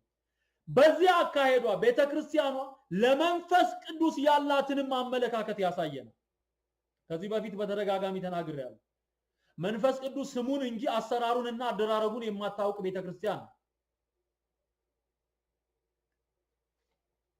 አሰራሩን የምትቃወም ናት። በዚህ ዘመን እንኳን በልጆቿ ላይ እንኳን ትንቢታዊ መገለጦች ቢመጡ የማትቀበል የመንፈስ ቅዱስ የጸጋ ስጦታዎችን የማትቀበል ስሙን ብቻ በስመ አብ ወልድ መንፈስ ቅዱስ ሲል ብቻ ስሙን የምትጠራ ከዛ ውጪ ካሪዝማቲክ የሆኑ የመንፈስ ቅዱስን የጸጋ ስጦታዎች አትቀበልም። ግን እዚህ ላይ መንፈስ ቅዱስን ይሰጣችኋል ብሎ ጌታ የተናገረው የመንፈስ ቅዱስን ሀብት ይሰጣችኋል ብላ ተርጉሟል። እኛ ከስጦታው በላይ ራሱ መንፈስ ቅዱስ ያስፈልገናል። ከስጦታው በላይ ከጸጋ ስጦታዎቹ በላይ ራሱ ሕያው የሆነው መንፈስ ቅዱስ ሃሌሉያ ህልውናው መገኘቱ ያስፈልገናል። በቃ አምልኮ የሚሆነው አገልግሎት የሚሆነው ዝማሬ የሚሆነው ስብከት የሚሆነው ትንቢት የሚሆነው ራሱ በህልውናው ሲገኝ ነው እንጂ እኛ የእጁን ስጦታ አይደለም የምንናፍቀው ራሱን ሆሊ ስፒሪት ሃሌሉያ መንፈስ ቅዱስን ራሱን ጌታ የተናገረው በተደጋጋሚ በወንጌል ላይ ጸጋ ይሰጣችኋል እያለ ሳይሆን መንፈስ ቅዱስን ትቀበላላችሁ እያለ ነው ሲናገር የነበረው። ገና ከመምጣቱም በፊት ክርስቶስ እንደነ መጥምቀ መለኮት ዮሐንስ አይነቶቹ ክርስቶስን በስጋ በተገለጠበት ዘመን ያጠመቀው መጥምቁ ዮሐንስም በእሳትና በውሃ የሚያጠምቅ ብሎ ክርስቶስን ተናገረ። ክርስቶስ ደግሞ ሲመጣ በመንፈስ ቅዱስ የሚያጠምቀው እሱ እንደሆነ እየተናገረ የሚላክ የሚሰጥ መንፈስ ቅዱስ እንዳለ እየተናገረ ከሱ በኋላ የሚመጣው የእግዚአብሔር ቅዱስ መንፈስ እንደሚያስተምራቸው እንደሚገልጥላቸው እንደሚያበረታቸው ኃይል ጽናት እንደሚሆናቸው ሲናገር እናየዋለን። እዚህም ላይ ሉቃስ 11 ላይም የተጻፈው ራሱ መንፈስ ቅዱስ ነው እንጂ የመንፈስ ቅዱስ የጸጋ ስጦታዎችን የሚያመለክት ክፍል አይደለም። እንደ ዳቦ እንደ እንጀራ ለእያንዳንዳችን መኖር በዚህ ዘመን በህልውናው ሆኖ ክርስትናችንን እንድንኖረው በዚህ ክፉ የሆነ ዓለም ላይ ደግሞ በቅድስና በጽድቅ እንድንኖር የሚያስችለን ራሱ መንፈስ ቅዱስን በስጦታነት እንደምንቀበል የሚያሳይ ክፍል ነው። እሺ ይሄ ካሪስማታ የሚለው የግሪኩ ቃል በዚህ በሉቃስ ምዕራፍ 11 ላይ አናገኘው። ምዕራፍ 11 ላይ ያለው ሉቃስ ላይ ያለው ቃል መንፈስ ቅዱስን ራሱን የሚተረጉም ቃል ነው። አነብላችኋለሁ። አሁን ይሄ ካሪስማታ የሚለው ቃል የመንፈስ ቅዱስ የጸጋ ስጦታዎች ማለት ነው። ካሪስ ማለት ጸጋ ማለት ነው። ካሪስ ማለት ጸጋ ማለት ነው። ራሱ እንግሊዘኛው ራሱ ከግሪኩ ኮፒ የተደረገ ስለሆነ ካሪዝማቲክ የሚባለው የጸጋ ስጦታዎች ማለት ታለንትም ብለው የሚተረጉሙት አሉ። ግን የመንፈስ ቅዱስ የጸጋ ስጦታዎች በቆሮንቶስ መልእክት ምዕራፍ 12 ምዕራፍ 14 ላይ የተዘረዘሩት እነሱ ናቸው ካሪስማታ የሚባሉት። ሉቃስ ላይ ግን በግሪክኛው የተጠቀሰው ይሄ ካሪስማታ የሚለው ቃል አይደለም። ሃሌሉያ ክብር ምስጋና ለእግዚአብሔር ይሁን። ፕኔኡማ አጊዮን መንፈስ ቅዱስ አጊዮን የሚለው ቅዱስ ፓኔኡማ መንፈስ አጊዮስ ፓኔኡማ አጊዮስ ሲል አንድ ላይ መንፈስ ቅዱስ ማለት ነው። ካሪስማ የሚል ቃል ግሪኩ ላይ የለም። ታዲያ ለምንድነው ይሄንን ነገር ያስገቡት ስንል ይሄ አጋንንታዊ ስተት ነው። ሰዎች የእግዚአብሔርን መንፈስ እንዳይቀበሉ እንቅፋት የሚሆን ይኸውላችሁ አንኳኩ ይከፈትላችኋል ሚለው ላይ እንደውም ማቴዎስ እንደዚህ አብራርቶ አልጻፈው። ሉቃስ ላይ እንዳለው አድርጎ አልጻፈው። ማቴዎስ ላይ የበለጠን ነገር እንደምንቀበል አድርጎ ነው አነጻጽሮ የጻፈው። ሉቃስ ግን መንፈስ ቅዱስ ብሎ ነው የክርስቶስ ኢየሱስ ቃል መንፈስ ቅዱስን እንደምንቀበል አረጋግጦልናል ብሎ ነው የጻፈው። ስለዚህ አጊዮን ማነው ፓኔኡማ አጊዮን የሚለውና ካሪስማ የሚለው ቃል ካሪስማታ የሚለው ቃል ሁለቱ ልዩነት አላቸው። ካሪስማታ ካለ የጸጋ ስጦታ ነው። አጊዮን ካለ ግን መንፈስ ቅዱስን የሚያመለክት ነው። ስለዚህ ሉቃስ ምዕራፍ 11 ላይ ቁጥር 13 ላይ ያለው የግሪኩ ቃል በጸጋ ወይም ደግሞ ሀብተ መንፈስ ቅዱስ ተብሎ ሊጠቀስ አይችልም። ይሄ በጣም ትልቅ ስህተት ነው ወገኖቼ።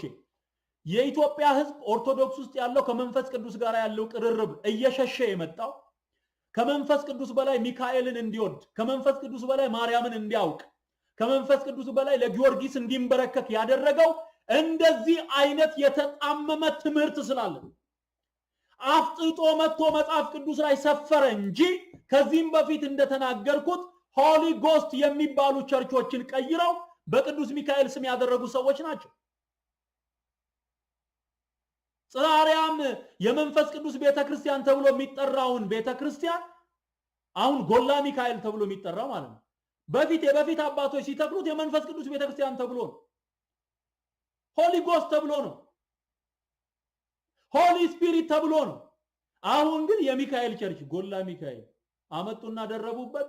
ከመንፈስ ቅዱስ በላይ ሚካኤል ጎልቶ ታወቀ ብለው ጎላ ሚካኤል ብለው የሚጠሩት እሱን ነው። ዛሬም ቢሆን በመጽሐፍ ቅዱስ ላይ አፍጥጦ የወጣው መንፈስ ቅዱስን ለመቀበል እንድንችል ክርስቶስ ያስተማረውን ትምህርት ጸጋውን ብቻ እንድንቀበል የሚያደርግ የስተት ትምህርት ጨምረው ያመጡት ትላንትና ካላቸው የክህደት አሰራር የመነጨ እንጂ ዛሬ የመጣ እንግዳ ነገር አይደለም። መንፈስ ቅዱስን የመቃወም አካሄዳቸው ታሪካዊ የቆየ ነው። መንፈስ ቅዱስን ይቃወማል። ስለዚህ እኛ ምናምነው በ1947 ወይም በ1980 የታተመው መጽሐፍ ቅዱስ ላይ እዚህ ላይ ማለት ነው እዚህኛው ላይ በትክክል የተቀመጠው መንፈስ ቅዱስን ትቀበላላችሁ የሚለው። ስለዚህ ራሷ የጻፈችውን መጽሐፍ ቅዱስ በ1947 እና በ1980 ያጻፈችውን መጽሐፍ ቅዱስ በ2000 ዓመተ ምህረት በሚሊኒየም እንደዚህ አርጋ አበላሽታ አሻሻልኩኝ ብላ አበላሽታ ያወጣችውን መጽሐፍ ምን አይነት ስህተቶች እንዳሉበት ፈልፍላችሁ እንድታውቁት እነዚህን 4 ነጥቦች አቀረብኩ እንጂ በተደጋጋሚ እንደነገርኳችሁ ሌሎች ስህተቶችም አሉ። ወደ 20 የሚደርሱ ስህተቶች አሉ። ጥቅሶቹን ልስጣችሁና በመጀመሪያ በዚህ ላይ ታነቡታላችሁ። ይሄ ካላችሁ ወይም 66ቱ መጽሐፍ ቅዱስ ካላችሁ ይሄኛው ካላችሁ 66ቱ ካላችሁ በ66ቱና በዚህ መካከል ያለውን ልዩነት አነጻጽሩት። እንዴት አድርገው እንዳበላሹት ጥቅሶቹን ልስጣችሁ። አንደኛ አሁን ከነዚህ ከሰጠዋችሁ ካብራራውት ከአራቱ ውጪ የዮሐንስ ወንጌል ምዕራፍ 14 ቁጥር 2 ላይ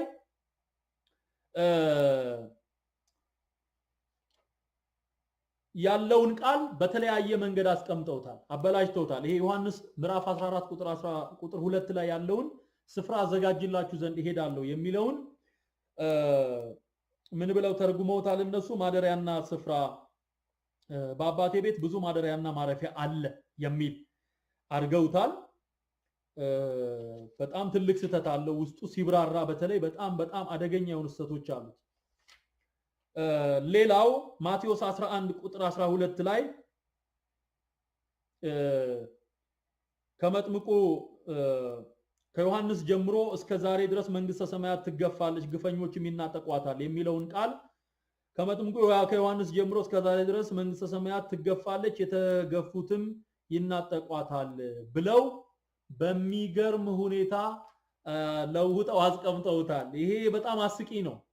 አንብቡት። ማቴዎስ ምዕራፍ 11 ቁጥር 12 ላይ። ሶስተኛ ደግሞ ማቴዎስ ምዕራፍ 25 ቁጥር 34 ላይ በትክክለኛው ቅጂ እናንተ የአባቴ ብሩካን ኑ ዓለም ከተፈጠረበት ጊዜ ጀምሮ የተዘጋጀላችሁ መንግስት ውረሱ ብሎ ክርስቶስ የተናገረውን ቃል በዚህ በጉደኛው የሚሊኒየም መጽሐፍ ቅዱስ ላይ ምን ብለው አስቀምጠውታል? ያን ጊዜ ንጉሱ በቀኙ ያሉትን እንዲላቸዋል፣ እናንተ የአባቴ ብሩካን ዓለም ሳይፈጠር የተዘጋጀላችሁን መንግስት ትወርሱ ዘንድ ኑ። ውረሱ ነው የሚለው እዚህኛው ላይ ውረሱ፣ እዚህ ላይ ደግሞ ትወርሱ ዘንድ ኑ። እንዴ በመጨረሻው ሰዓት እኮ ነው። በመጨረሻው እንደዚህ አይነት ስህተቶችን ታገኛላችሁ። ከእንደገና ደግሞ በሉቃስ ወንጌል ምዕራፍ 1 ቁጥር 28 ላይ ደስ ይበልሽ ጸጋ የሞላብሽ ሆይ እግዚአብሔር ካንቺ ጋር ነው አንቺ ከሴቶች መካከል የተባረክሽ ነሽ አላት የሚለውን ቃል መልአኩም ወደ እርሷ ገብቶ ደስ ያለሽ ጸጋንም የተመላሽ ሆይ ደስ ይበልሽ ተመልከቱ ምን አይነት ስህተት እንደሰሩ ትክክለኛው ደስ ይበልሽ የሚለው ቃል እነሱ ደግሞ ደስ ያለሽ ደስ ያለሽ ጸጋንም የተመላሽ ሆይ ደስ ይበልሽ ሁለት ጊዜ እግዚአብሔር ካንቺ ጋር ነው ከሴቶች ተለይተሽ አንቺ ተባረክሽ ነሽ አላት ማሻሽ በቃ እያንዳንዱን ቃል እልህ ነው ይሄ እልህ ነው አሁን ለማርያምም ሰዎች ጋር ያለው ነገር እየጨመረ እንዲሄድ ከጊዜ ወደ ጊዜ አምልኮ እየጨመረ እንዲሄድ ስለ ማርያም የተጻፉ መጽሐፍ ቅዱሳዊ ጤነኛ ቃላቶችን ጭምር በማሻሻል እንደዚህ ያደረጉ በማበላሸት ሲናገሩ እንሰማለን ሌላ ሉቃስ ምዕራፍ 1 እዛው ቁጥር 45 ላይ ያለውን ደግሞ ለውጠውታል በትክክለኛው ቅጂ ከጌታ የተነገረላት ቃል ይፈጸማልና ያመነች ብጽዕት ናት ይላል ከጌታ የተነገረላት ቃል ይፈጸማልና ያመነች ብጽዕት ናት ሶስተኛ ወገን አድርጎ ነው የሚጽፈው ሉቃስ ይጽፈው አነጋገሯ የኤልሳቤጥ አነጋገር ለሶስተኛ ወገን እንደሚነገር ከጌታ የተነገረላት ቃል ይፈጸማልና ያመነች ብጽዕት ናት ብሎ አንድ ስቴፕ አርቆ ነው የሚጽፈው ወይም ኤልሳቤጥ አንድ ስቴፕ አርቃ ነው የምትናገረው እነሱ ሲተረጉሙት ደግሞ እግዚአብሔር ዘንድ የነገሩሽ ቃል እንደሚሆን የምታምኚ አንቺ ብጽዕት ነሽ ብለው ቀጥታ የንግግሩን ዘይቤ ሙሉ በሙሉ ቀይረው አንቺ እያለች ሳይሆን ኤልሳቤጥ የተናገረችው ሶስተኛ ወገን አድርጋ ነው እነሱ ግን ቀጥታ አንቺ ያመንሽ ብጽዕት ነሽ አለቻት ለሚለው አባባላቸው እንዲረዳቸው እና ላቀዱት እቅድ ከዚህ በኋላ ለሚክዱት አዳዲስ ክደቶች ገና ይመጣሉ ይሄ መጽሐፍ ቅዱስ የታተመው እንዲሁ እንዳይመስላችሁ በጤናቸው እንዳይመስላችሁ ገና አዳዲስ ትምህርቶች ይመጣሉ ገና ያልሰማችሁት አዳዲስ ብራንድ ኒው የሆኑ ክደቶች ስለሚመጡ ለዛ ክህደታቸው መንገድ የሚጠርግ ነው ይሄንን ጽፈው ያስገቡ ስለዚህ ምናልባት ጸጋ ማን ነው የነገሩሽን ቃል የሚለው ራሱ ብዙ ቁጥር ነው ተመልከቱት የነገሩሽ ሲል የነገራት መልአኩ ገብርኤል ነው አንድ መልአክ ነው የመጣው አንድ መልአክ መጥቶ ደስ ይበልሽ አላት ጸጋን የተሞላሽ ወይ ደስ ይበልሽ እግዚአብሔር ካንቺ ጋር ነው አላት ማን መልአኩ ገብርኤል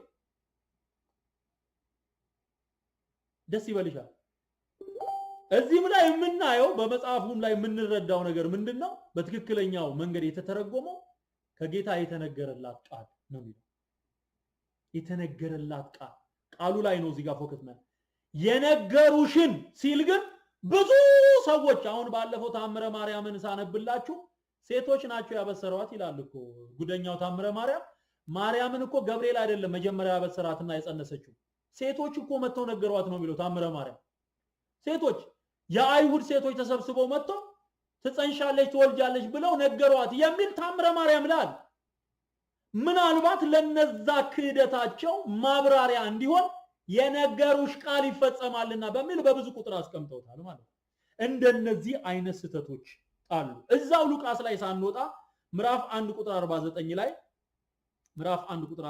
ላይ ብርቱ የሆነ እርሱ በእኔ ታላቅ ስራ አድርጓልና ስሙም ቅዱስ ነው ብላ ማርያም የጸለየችውን ጸሎት እነሱ አጣመውት ታላቅ ስራን ሰርቶልኛልና ስሙም ቅዱስ ነው ብለውታል ታላቅ ስራን አድርጓልና በኔ ትክክለኛው ትርጉም ይሄ በኔ ህይወት ውስጥ ታላቅ ስራን አድርጓልና ነው እንጂ ያለችው ማርያም ታላቅ ስራን ሰርቶልኛልና አይደለም ያለችው እንዴ ተመልከቱ እንደዚህ አይነት ያፈጠጠ ለማርያም የተሰራ ስራ ይመስል ያንን ለማስተካከል የነሱን ክደት በደንብ አድርጎ በመጽሐፍ ቅዱስ ቃል ይሄ ነው መጽሐፍ ቅዱሱ ብለው ለሚቀጥለው ጄኔሬሽን ስለሚያስተምሩ የካዱት ክደት በሙሉ የሰሩት ስተት በሙሉ በዚህ መጽሐፍ ቅዱስ በተባለ በተቀላቀለ መርዝ ባለበት መጽሐፍ የሚቀጥለውን ትውልድ አቢዩዝ ለማድረግ የተጠቀሙበት ሲስተም ወጋው በጌታ በኢየሱስ ስም አንላቀቀም ዘንድሮ አንላቀቅ የዲያብሎስን ስራ እንዲያፈርስ የእግዚአብሔር ልጅ ተገለጠ። አሜን። እሱን የምታምን ከሆነ የዲያብሎስን ስራ በማፍረስ ትቀጥላለህ። ኢየሱስ የጀመረውን መቀጠል ነው የኛ ስራ፣ ማፍረስ ነው የኛ ስራ። ኢየሱስ ጌታ አሁን ይኸውላችሁ ታላቅ ስራ ሰርቶልኛል ስትል ለግሏ የተሰራ ስራ ነው የሚሆነው። ለራሷ ብቻ ለማርያም ብቻ የተሰራ ስራ አደረጉት። ማርያም ግን በትክክለኛው መጽሐፍ ቅዱስ ላይ የተናገረችው ምን ብላ ነው? በኔ ታላቅ ስራን አድርጓልና። ይሄንን አነጻጥሩት። ሉቃስ ምዕራፍ 1 ቁጥር 49 ላይ አለ። እሺ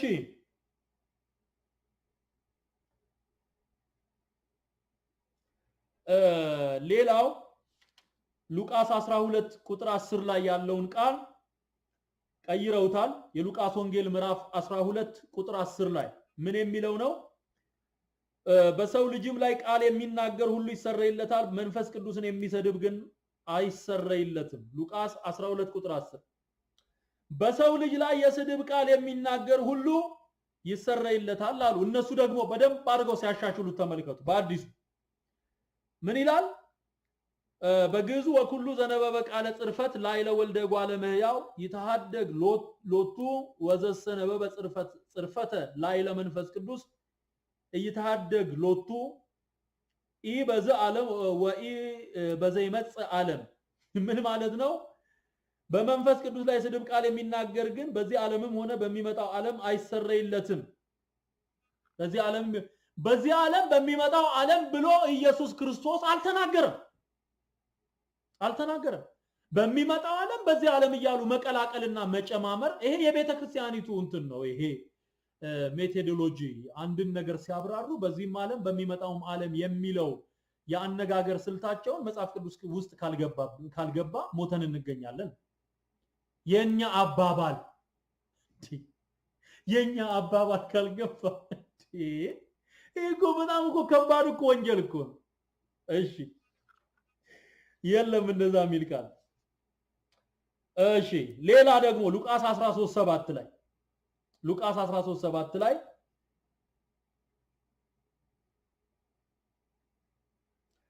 የወይን አትክልት ሰራተኛውንም እነሆ ከዚች በለስ ፍሬ ልፈልግ 3 ዓመት እየመጣው ምንም አላገኘውም፣ ቁረጣት፣ ስለምን ደግሞ መሬቱን ታራቁታለች አለው ይላል።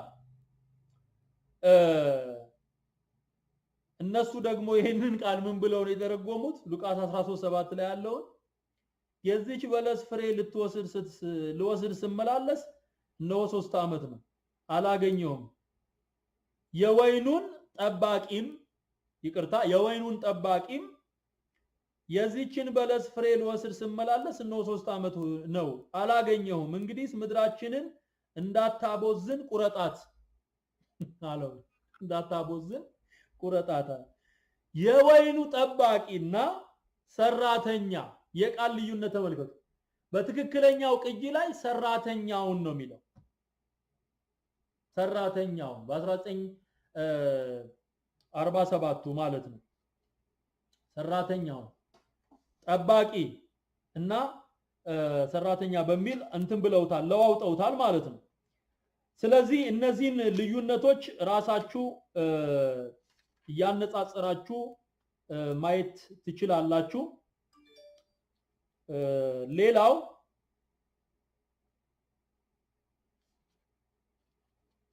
እነርሱም ከእግዚአብሔር ተወለዱ እንጂ ከስጋዊና ደማዊ ፈቃድ ወይም ከወንድ ፈቃድ አልተወለዱም የሚለውን እነርሱ አሻሽለውት ወይም ደግሞ ቃሉን ለውጠውና አበላሽተው እነርሱም ከእግዚአብሔር ተወለዱ እንጂ ከስጋዊና ከደማዊ ግብር ወይም ከወንድና ከሴት ፈቃድ አልተወለዱም። ፈቃድ የሚለውን ለወንድ ነው የሚሰጠው። የትክክለኛው ፈቃድ የሚለውን ለወንድ ነው የሚሰጠው። ከወንድና ከሴት ፈቃድ የሚለውን ደግሞ አዲሱ ትርጉም ሰጥቶታል ማለት ነው። ሉቃስ 18:11ንም ተመልከቱት። ሉቃስ 18:11 ሉቃስ 24:43 እነዚህ የተቀያየሩ ቃላቶች ናቸው። ወሳኝ የሆኑ ከክርስቶስ ጋር የተያያዙትን ነገሮች አጽንኦት ሰጥተን በሌላም ጊዜ አቀርብላችኋለሁኝ። እነዚህን ግን እናንተ ያነጻጸራችሁ እንድትመለከቷቸው ነው እና በንጽጽራዊ መንገድ እንድትመለከቱት በሰንጠረዥ ወይ እናውጣውና በሰንጠረዥ የ1947 እና 1980ው እንዲሁም ደግሞ የሚሊኒየሙ ትርጉም ስተቶችን ደግሞ በአንድ በኩል በተራ በሰንጠረዥ እናስቀምጠዋለን ማለት ነው። ይሄን ይመስላል ወገኖቼ። ራሳችሁን እንድትጠብቁና መጽሐፍ ቅዱስ እግዚአብሔር ራሱ ቅዱሳን ሰዎችን መንፈስ ቅዱስ መርቶ እንዳናገረው ቃሉ ሳይለወጥና ሳይበረዝ ከትውልድ ወደ ትውልድ መተላለፍ ስላለበት ኃላፊነት ስላለብን ቤተክርስቲያኗ የሰራችውን ስተት ለህዝብ በመግለጽ ልጆቻችሁን እንድታተርፉ ነው የዚህ መልእክት ዋና ዓላማ። ልጆቻችሁን እንድታተርፉ ነው። መጽሐፍ ቅዱስ ብላችሁ ይሄንን መደርደሪያችሁ ላይ እንዳታስቀምጡት። ባይብላችሁ የመጀመሪያው ኮፒ እንዲሆን ያልተበረዘው ያልተከለሰው የእግዚአብሔር ቃል ቤታችሁ እንዲኖር ይሄንን ነው አደራ ምላችሁ። ለሌሎቹ ደግሞ እንድታሳውቁ ዝም ብለን አይደለም የምንጮኸው። በድፍረት እንደዚህ ባለ መንገድ የእግዚአብሔርን ቃል በማጣመም በመጨመር የራሳቸውን ሐሳብ ጣልቃ በማስገባት ነው መጽሐፍ ቅዱስ አሳትመናል እያሉ ያሉት። ስለዚህ ራሳችሁን ጠብቁ። ኢየሱስ ጌታን የግል አዳኛችሁ አድርጋችሁ በመቀበል የዘላለምን ሕይወት ማግኘት ትችላላችሁ። ጽድቅ በመራብ በመጠባት ገዳም በመዞር አይደለም የሚገኘው። ድግስ በመደገስ ተስካር በማውጣት አይደለም የሚገኘው። በምድር ሳለ ኢየሱስ ክርስቶስን የግል አዳኛ አድርገ የተገለጠውን ጽድቅ እንድትቀበል እግዚአብሔር ይናገራል። ስለዚህ ለራሳቸው የክደት ትምህርት የተሳሳተ ቴዎሎጂ ለማሳካት ሲሉ አስቀድመው የተበተቡት ትብታብ ስለሆነ በጌታ በኢየሱስ ስም አፍርሻለሁ። ይሄንን ለሌሎች ሼር በማድረግ የራሳችሁን ኃላፊነት እንድትወጡ ደግሞ በጌታ ፍቅር እጠይቃለሁ። ክብር ምስጋና ለአምላካችን ለእግዚአብሔር ይሁን። እንጸልይና እናበቃለን። በሚቀጥለው ሮብ እንደዚሁ በሌላ ርዕስ